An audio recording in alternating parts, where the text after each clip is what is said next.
Hello, everyone, and good afternoon. I hope you are all doing well today. My name is Raul Gonzalez, and I am a Senior Economic Development Planner here at MAPC. And I am joined here by our Chief of Economic Development, Angela Brown, as well as our colleagues Ben Faust and Courtney Lewis, who will be helping facilitate with me today. So really excited for today's event. First of all, let me say that I'm happy to see you all here and to see the interest that you all have in federal economic development funding opportunities and in today's event. Feel free to introduce yourselves if you can within the chat box function. Please just write your name and who you're representing, like a municipality or the name of your organization, just so we can have a quick round of introductions in the chat. Before we delve into today's presentation, I did want to hold an introduction space from our Executive Director, Mark Drayson, who will be providing a warm welcome. Mark? Raul, thank you very much. It's a pleasure to see you all here. 70 people, over 70 people now in and more coming. We have had a close relationship with the Economic Development Administration, particularly with our contact at the regional office, Deb Bevan, who we absolutely think is fabulous and works with us so closely on so many things for many, many years now. When I arrived at MAPC 20 years ago, I remember seeing a proclamation that was proudly hung in our conference room that said we were the Economic Development District, and it was signed by, well, it was actually signed by President Reagan at the time. And we still hold that designation. We work closely with the EDA, not only in producing our 5-year comprehensive economic development strategy, the CEDS, but in updating that on an annual basis, tying it to our work in Metro Common, our regional plan, and transportation, the long-range transportation plan. But we also help the EDA to locate and fund projects in the region that are important to accomplishing the EDA's national goals of keeping unemployment low, of improving job opportunities for lower income residents, of enhancing the quality of life in poorer neighborhoods and communities, and of expanding economic opportunity to everyone in the United States. Raul, particularly in his role, has conversations with dozens of people, probably every month, but scores of people every year, who are interested in the EDA's various funding programs, which, although they may not be the best known federal programs, they don't come off the tongue easily by everybody. They are really important sources of revenue for critical economic development efforts in real estate, in workforce, in a whole variety of other areas. And we have helped so many folks, the Urban League, the Museum of Science, Roxbury Community College, the city of Gloucester, I recall, so many other people, to obtain EDA funding. And since the pandemic, EDA funding has increased. There have been additional opportunities, some of which have been granted already, some of which are still out there, and which we are all hoping and keeping our fingers crossed are not going to get clawed back by any deal regarding the increase in the budget limit. So, or in the deficit limit. So we are proud to work closely with the EDA. We encourage all of you to learn more about the EDA's funding opportunities, and then to speak with Raul or other members of our economic development staff about specific ideas that you have. We are eager to be technical assistance providers and handholders in the sometimes confusing world of federal grant making, and to help great projects be developed. So that is the purpose of this webinar. I think some of you looking at the screen are veterans of this process, but most of you are probably new to it, and we're here to help you. I am not going to be able to stay on the screen because I actually have a board meeting that's going on right now. But I'm going to turn it back over to Raul. Thank you so much, Mark. You are now officially off the hook. So thank you for that warm welcome. So I'm going to just jump back into the presentation and talk a little bit more. Whoops, that was my notes slide. I'm going to jump back. There we go. So I want to first of all thank Mark for that very wonderful introduction, and really now wanted to go pretty deeply into just really the crux of what today's event is going to be on. So let's dive into today's presentation. Can you all see the Economic Development Administration screen? Yes? Okay, Yes. Great. Excellent. So the Economic Development Administration, commonly known as EDA, aims to take the forefront in shaping the national economic development strategy by fostering innovation, enhancing competitiveness, and equipping America's regions to thrive in the global economy.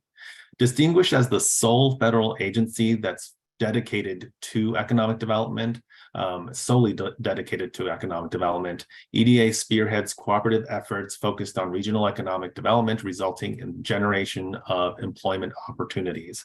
EDA works to support economic development efforts at the local, regional, and national levels by providing grants, technical assistance, and resources to help communities and businesses thrive. The agency focuses on fostering innovation, entrepreneurship, and competitiveness to build strong and resilient regional economies.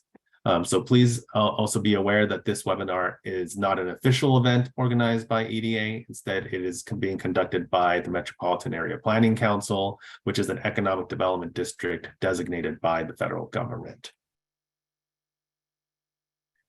So more about economic development districts, or EDDs. We serve as a multi-jurisdictional entity that play a vital role in spearheading locally based, regionally driven economic development planning. By engaging the public, private, and nonprofit sectors, EDDs facilitate the establishment of a comprehensive economic development roadmap for collaborative regional growth.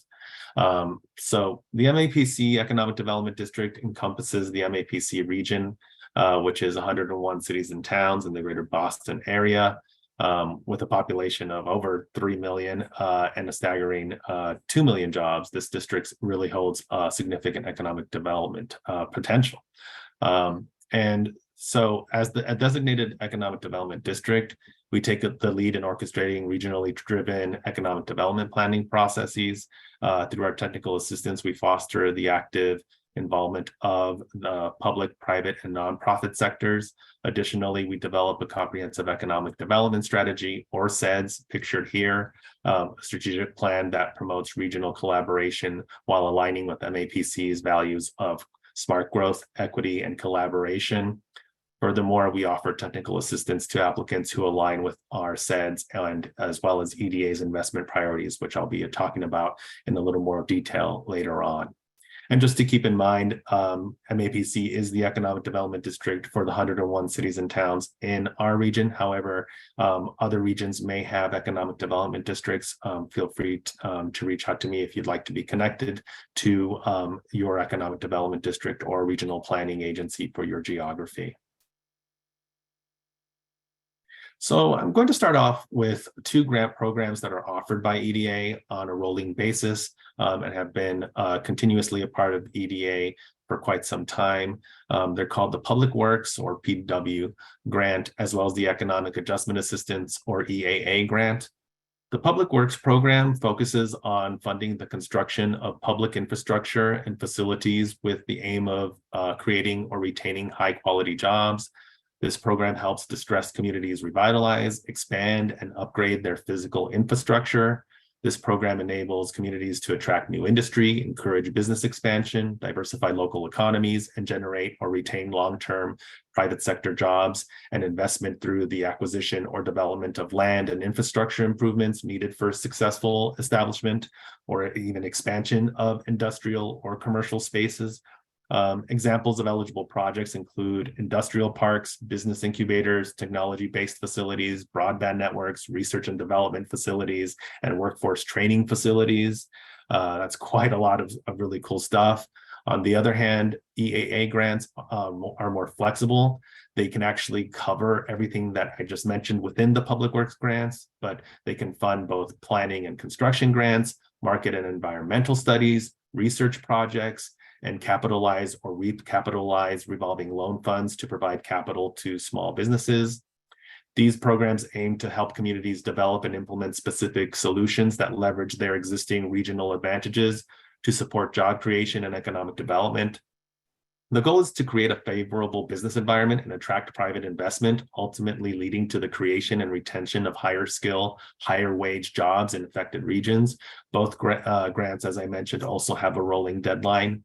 These grant programs offered by EBA provide crucial support to regions in need, facilitating the development of infrastructure, promoting job creation, and fostering economic growth.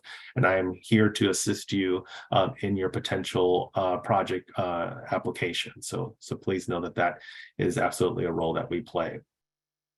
Additionally, just to bring this forward and to you all's attention, EDA has secured additional funding to support regions and communities in Massachusetts that have been affected by natural disasters occurring in the fiscal years 2021 and 2022.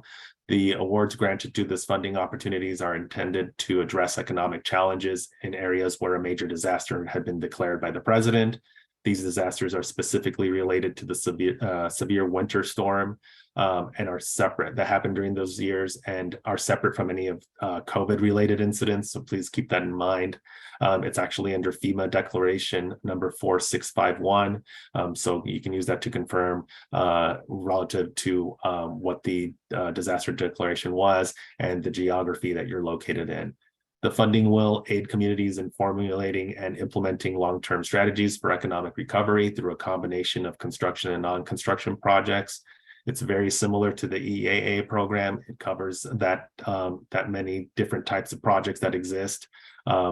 However, funds should be utilized for activities related to disaster recovery, such as an economic recovery strategic plan or public works construction assistance in order to either recover or be resilient to other disasters as well. Additionally, just keep in mind eligible jurisdictions will be within Massachusetts, Bristol, Norfolk, and Suffolk counties. So that's the FEMA the disaster declaration geographies.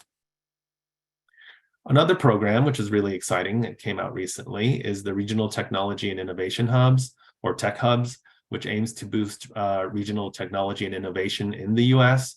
It focuses on enhancing regional capabilities to commercial and deploy crucial technologies, to commercialize, and deploy crucial technologies, targeting regions with a potential for global competitiveness in future industries within a decade.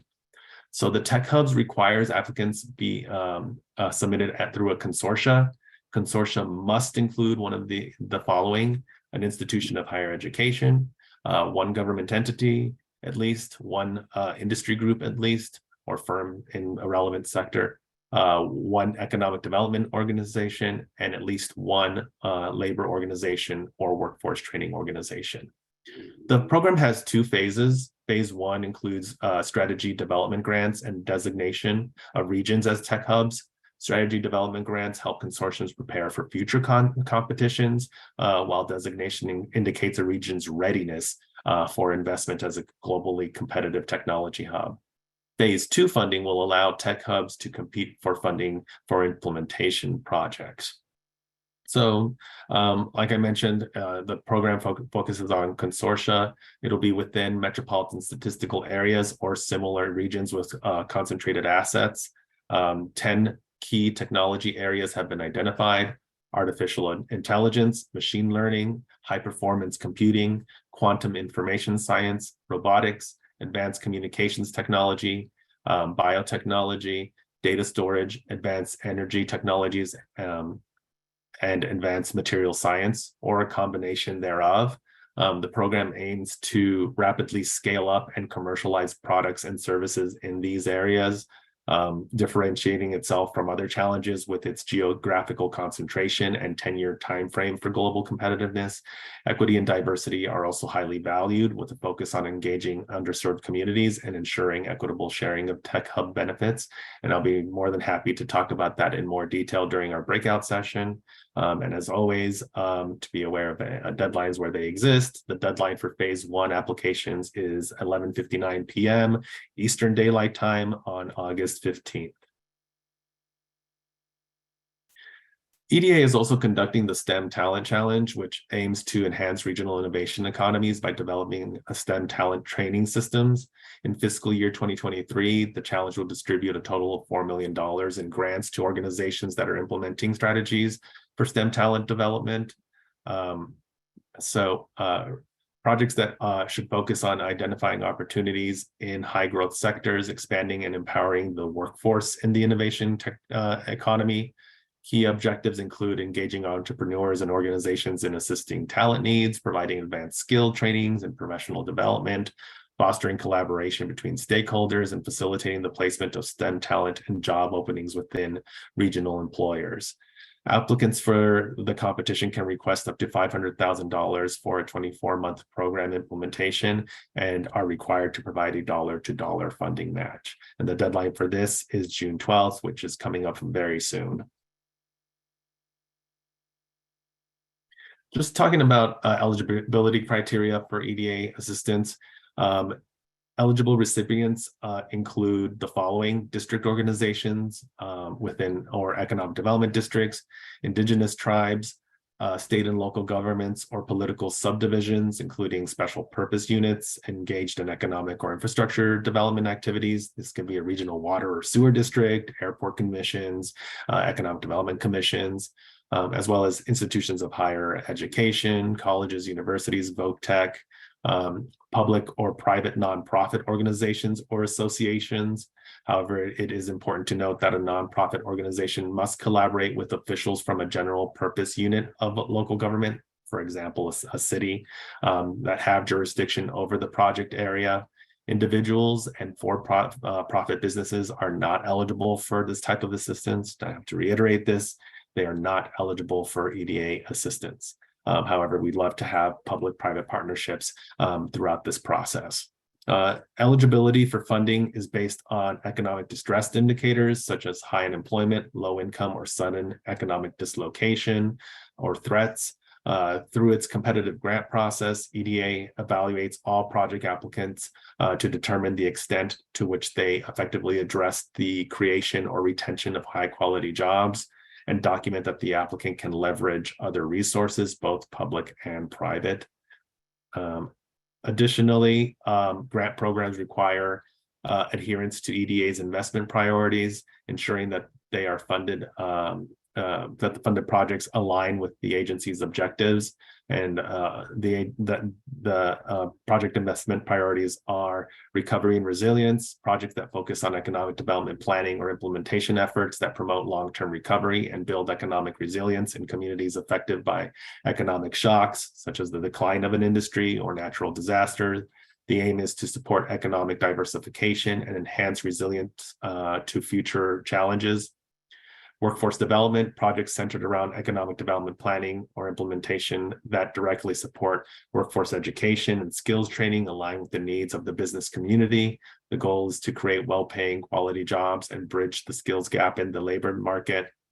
Manufacturing, this is really planning or implementation projects that foster job creation, business expansion, technology and capital upgrades, and productivity growth in the manufacturing sector. The focus is on having enhancing the competitiveness and growth of domestic suppliers and promoting the production of innovative, high-value products and technologies domestically, and exports and FDI. These projects aim to enhance community assets and infrastructure to facilitate growth in exports or attract increased foreign direct investment. The goal is to strengthen the capacity for exporting goods and services from the region and attract foreign investment to stimulate economic growth. So in 2021, EDA actually included additional investment priorities that you see here. One is equity, projects that aim to promote equity across America by investing in economic development initiatives that directly benefit traditionally underserved populations. This includes populations such as women, Black, Latina, Indigenous, Asian American, Pacific Islander, as well as underserved communities within within geographies that have historically been denied full opportunities for economic prosperity. Example includes tribal lands, persistent poverty communities, and rural areas that have experienced historical underservice.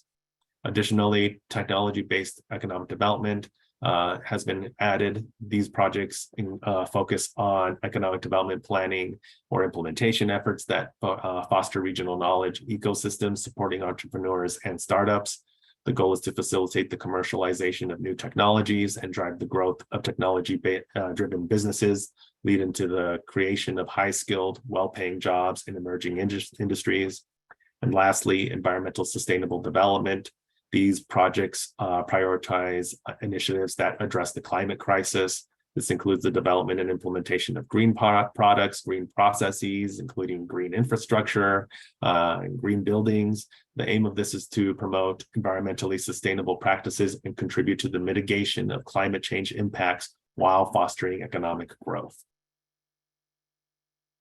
Also, just the big thing to bring to you all's attention is for everyone that's even thinking of accessing an EDA grant, EDA has a new portal for accessing and completing applications through what they call EDGE. And yes, this may sound scary, but it's actually a much more user-friendly process than what those have used in the past. You should start by visiting grants.gov to explore the federal grants and search for EDA's funding opportunities. There's a search function that makes it pretty easy. You can then click on it to access the EDGE portal. We do recommend that you use a browser like Firefox or Google Chrome. Within the portal, you can explore the Home tab to see the summary of current funding opportunities and a support and resources tab for customer support contacts and training materials. To access the portal, you need to register as a new user by going through the self-registration page. You just have to put in important organizational information on there. And after submitting your registration, you will receive a confirmation email. And from that point, you can navigate the EDGE portal by updating your profile and organizational information and be able to submit an application through the application application workspace tab. You can also upload documents and required forms within the additional documents section. And if you have any questions or are having issues, certainly you can reach out to me or through EDA's link within the EDGE portal to get more assistance. So you can also find more information within the EDA grant within the portal and via grants.gov. So, now I'd like to pass it over to our presenter for today, Lisa Urovitch, as the Director of Government Relations for the Museum of Science. She leads government advocacy and grant submissions for one of the world's largest science sectors. Her background includes notable positions such as associate staff for the House Subcommittee on Labor, Health, and Human Services, education appropriations, and co-chairing the advocacy committee for the Association of Science and Technology Centers. The Riverwalk at Science Park is a project that aims to create a pedestrian pathway connecting Boston and Cambridge along the Charles River.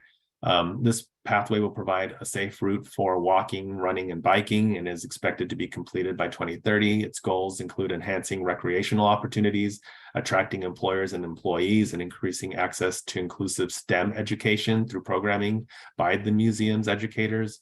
To support the development of the Riverwalk, the Museum of Science has been awarded funding from EDA with a local match provided as well. This funding will be used for the feasibility study and a planning strategy to assess the project's viability and create the missing pedestrian link. The study will have a crucial role in boosting the region's economy by increasing visitation, spending, recreation, and educational opportunities between Boston and Cambridge. It will also help stabilize and expand the working population while enhancing the resiliency of the local economy. So from here, I will pass it over to Lisa. Thanks, Raul. Hi, everyone.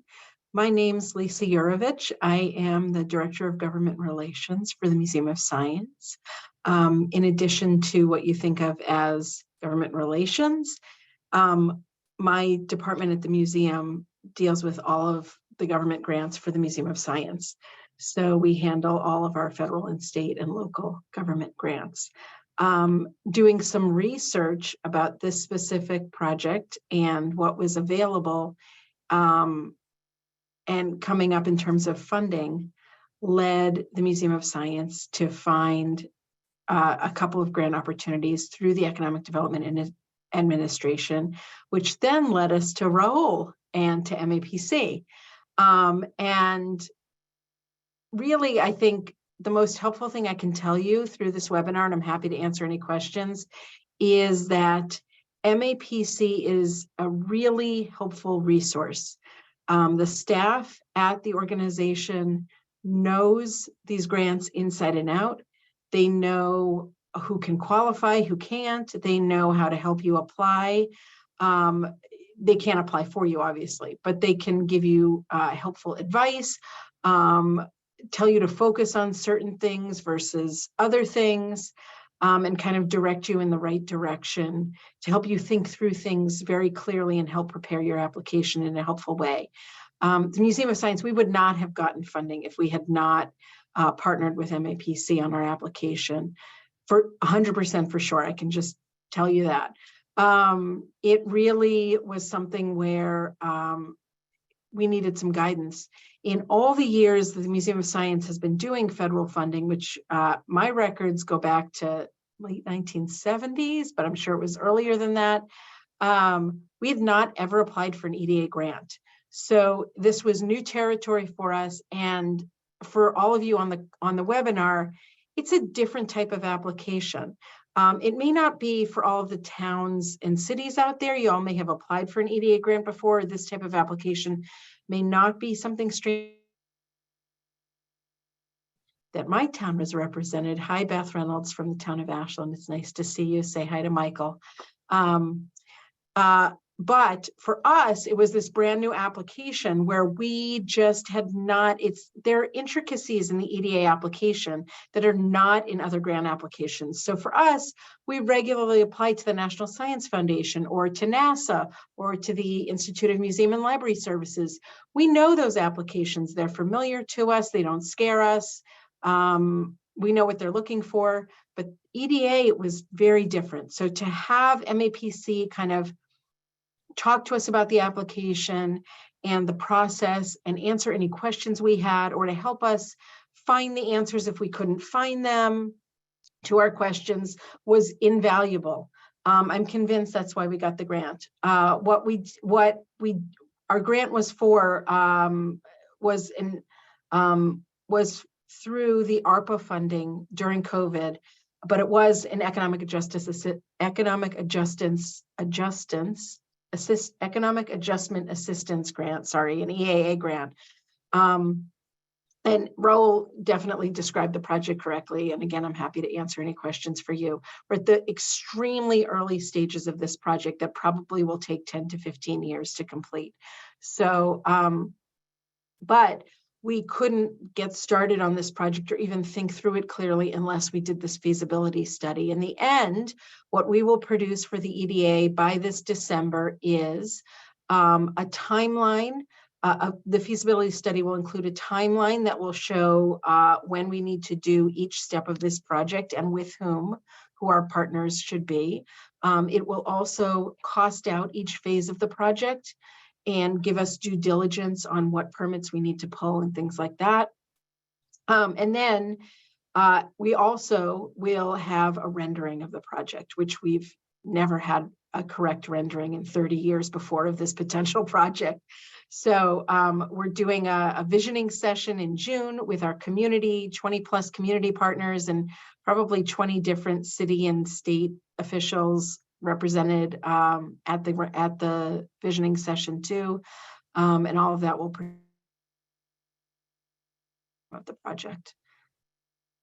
I don't know if you want me to address anything else, Raul. I'm happy to. Oh, one last quick thing. I say this about all federal grants, but this one in particular, because it was odd to us, leave enough time to do to do the application. Do not try to start this the week before it's due. It won't happen. It won't happen. Please allow, Angela's clapping her hands. Please, like, we try at the museum, it doesn't always work out this way, but we try to allow at least 2 months to do a federal grant. This grant took 2 of us at the museum over 2 months to get in a good order for submission. And it was successful. So do not leave this to the last minute.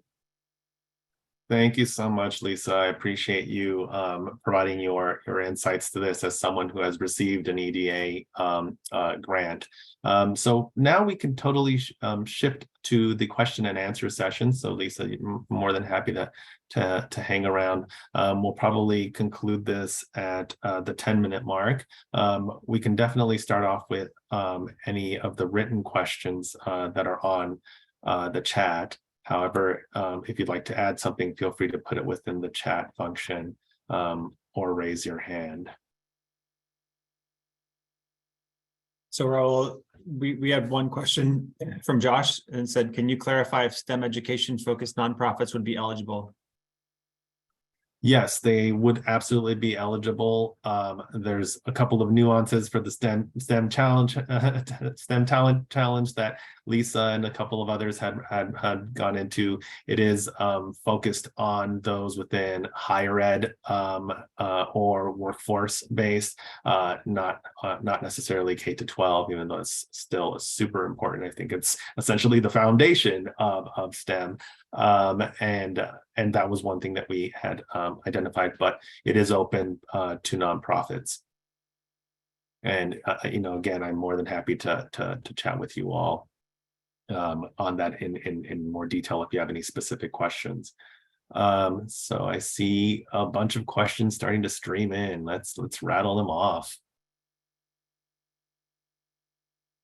So I see here that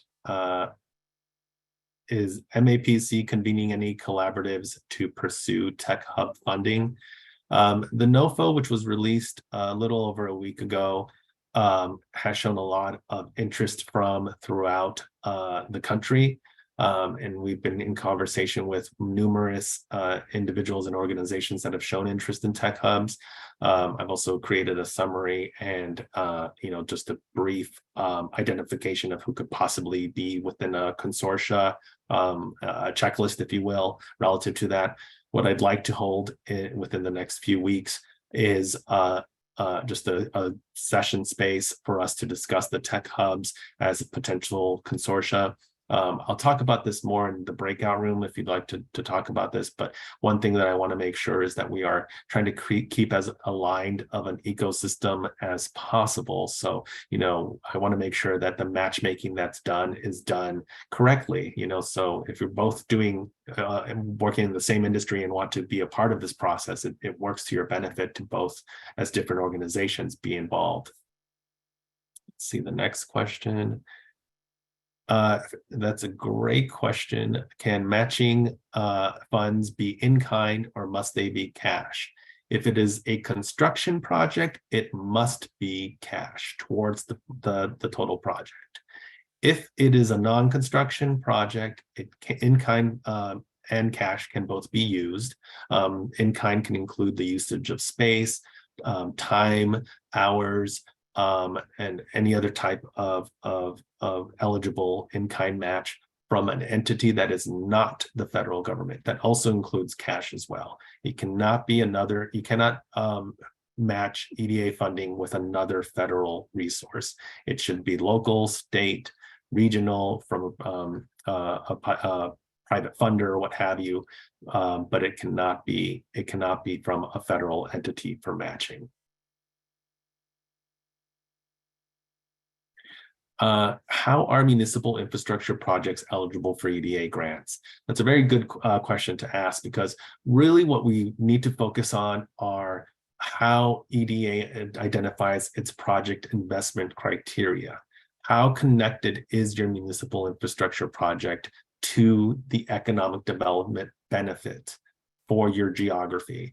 And it's certainly municipalities need a lot of funding for infrastructure projects, but it cannot be something like the revitalization of a city hall.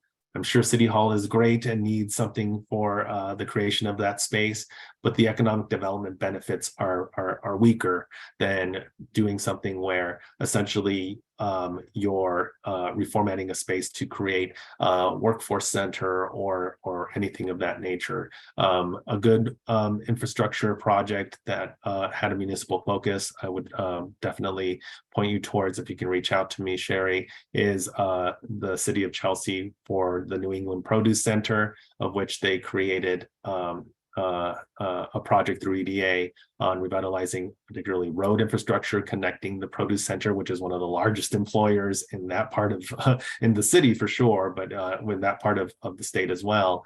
That was always subject to flooding and other issues that would be negatively affected by climate change as well, as a project that EDA funded. Going on to the next question.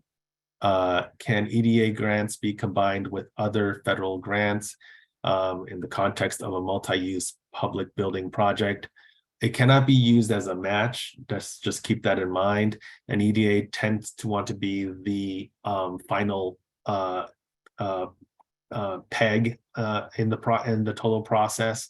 So keep that in mind as well. You can't say, well, we'd love EDA funding, but we're also applying for another federal grant, and we may get that too. Well, may get that too does not mean that you'll get it, and therefore you really can apply to EDA, on this hope.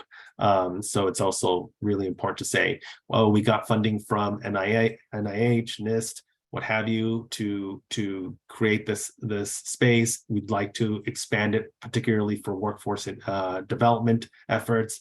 They really hang their hat on the things that we can do, and we'd love for EDA to be a part of that expansion project. Would be absolutely an allowable process. Obviously, no double dipping, no duplicate efforts, and again, as I mentioned, you cannot use one as a match for the other.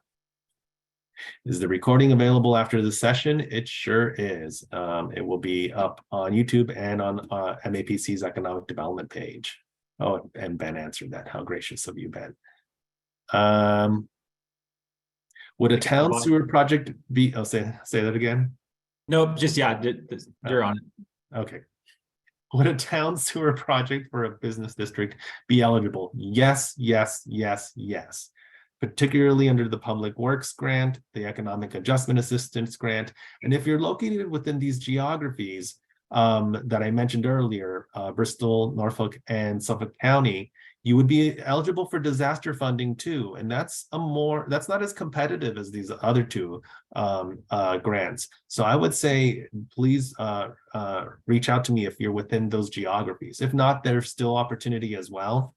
But thinking of the disaster grant, it was relative to a winter storm that we had a couple years back, and really, trying to affect things like drainage and infrastructure is going to be the name of the game. We want to be more resilient. We want to make sure that the business community isn't suffering more so than what they've experienced already through the pandemic. So areas of where there's that economic benefit for sure is a big place for you all to be. So I appreciate you asking that question. You are in Plymouth County. I believe Plymouth County may be eligible under disaster funding, but I think it's for the geography in the old colony planning council. So I would probably reach out to them to confirm, but that is something. Yep, the old colony RPA might be a good contact as well. We have a lot of great regional planning agencies and economic development districts in Massachusetts that do equally as phenomenal work as MAPC, if I don't mind tooting my own horn.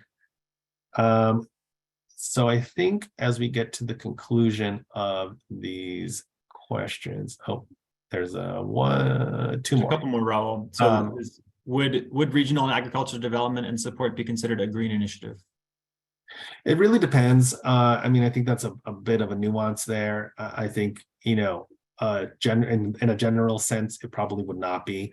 But if it's something to do, particularly a green-based agriculture project, it's also just very difficult for me to try to make sense of it on the cuff or off the cuff. But if it does have essentially anything addressing climate change, green building retrofitting, things of that nature, if you have traditional agricultural development project, or already have that going on in your communities, and you want to retrofit it or address it more closely to the effect of being resilient to the effects of climate change, that absolutely would be funded.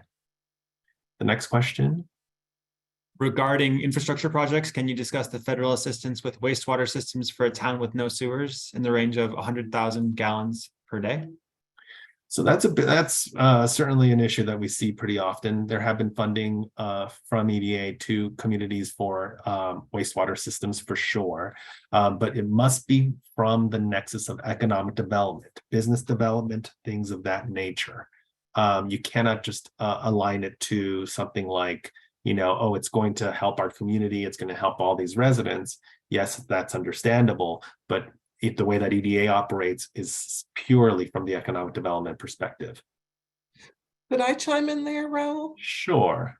I just will give a little mini plug that MAPC held a couple of months ago a webinar on the bipartisan infrastructure law, BIL, which has lots of new funding coming out. Some of it will be administered through the state, some of it will be discretionary grants. Encourage you to take a look at our webinar recording, because that is all about infrastructure and could be of interest to the questioner. Yes, thank you so much for that, Angela. Hey, Raul. You can connect with us. Go ahead. Oh, thank you. I was just going to add to your comments about it being an economic development focus. That was very new for the Museum of Science with our application. And so for those of you in towns and cities who are on in the Economic Development Office in particular, this may not be as difficult a thought process for the project. And we had talked about our project in those terms, but we hadn't really put it on paper in those terms. Really, people had talked about this project, the potential for this project for years, just as a connection point between Boston and Cambridge. But really, it's shared community infrastructure, potentially a future state park that's going back to the state. And what are the economic development implications of that? So having MAPC help us think that through in those terms was very, very different. But anything that you propose to the EDA needs to be thought of in those terms, or the grant's not going to move forward. So.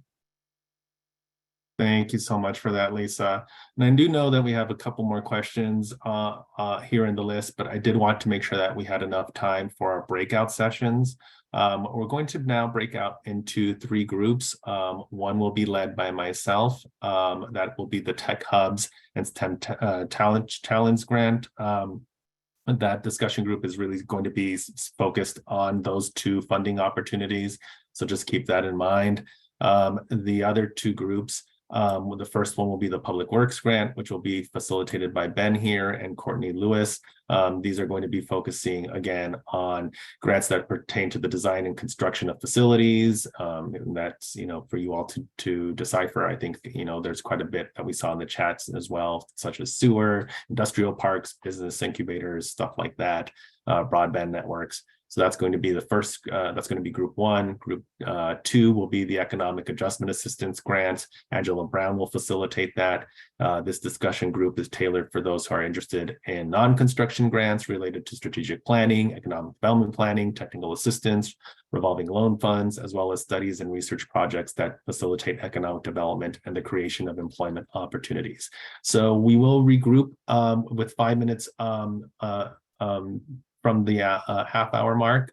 So we will make sure that we will have time to regroup and create. So welcome back, everyone. Thank you so much for, I'm sure, having some very great conversations in such a short amount of time. But wanted to just kind of take this time to quickly kind of provide a quick recap for the breakout rooms. My room, which was the space on Tech Hubs and the STEM Tech Challenge grant, was really reiterating the point. I think I can talk people's ears off, quite frankly, on creating something that is not apples to apples and still being separate applications. That is, if you have an apples to orange type of, two separate ecosystems that would like to apply to the Tech Hubs, that can make sense. Of course, there's only a finite number of grant opportunities that exist for MEDA for Tech Hubs. So that's also just how it is, but competition is what it is. But if it's possible, to create something where you work together, and if you're in the same ecosystem, I would say that absolutely has to happen, because you don't want to be coming off as not in connection or in conversation with others within the same field, particularly. So that's really kind of just the brief update that I have from the Tech Hubs group. I'll pass it over to Ben just to provide any takeaways from his group, which was Public Works. Thanks, Raul.